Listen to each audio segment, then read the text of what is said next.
আলু আর উচ্ছে ছোট ছোট কুচি কুচি করে কেটে নেওয়া হয়েছে।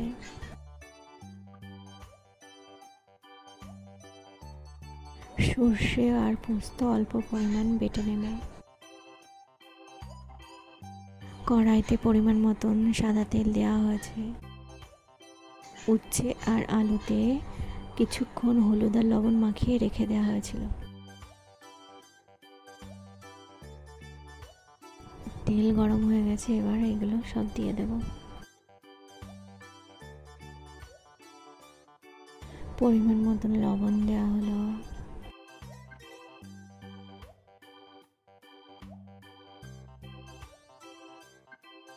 এবার পরিমাণ মতন হলুদ দেওয়া হলো।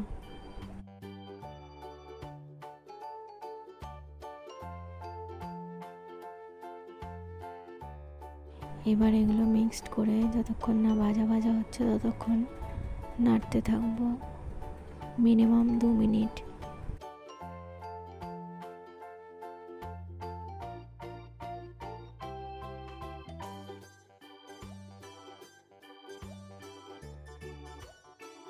দেখো এবার অনেকটা ভাজা হয়ে গেছে।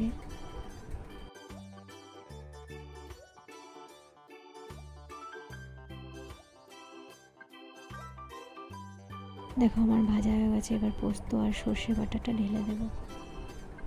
এর মধ্যে কিন্তু আমি 2টো লঙ্কাও দিয়েছি। তোমরা যদি তিতোতে ঝাল না খাও তো ঝাল নাও দিতে পারো।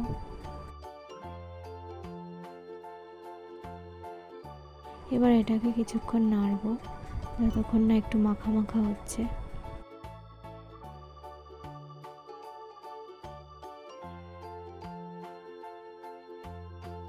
দেখো আমার পুরো কমপ্লিট। এবার এটাকে নামিয়ে নেব।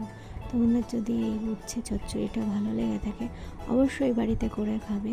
আমার ভিডিওটা ভালো লেগে থাকলে অবশ্যই সাবস্ক্রাইব করতে ভুলবে না। আজকের মতন টাটা বন্ধুরা, ভালো থাকবে, সুস্থ থাকবে, আর অবশ্যই বেল আইকনটা প্রেস করবে। আমার ভিডিও ভালো লেগে থাকলে অবশ্যই কমেন্ট করতে ভুলবেন না। কমেন্টে জানাবে যে ভিডিওটা কেমন লাগলো। টাটা বন্ধুরা, ভালো থাকবেন।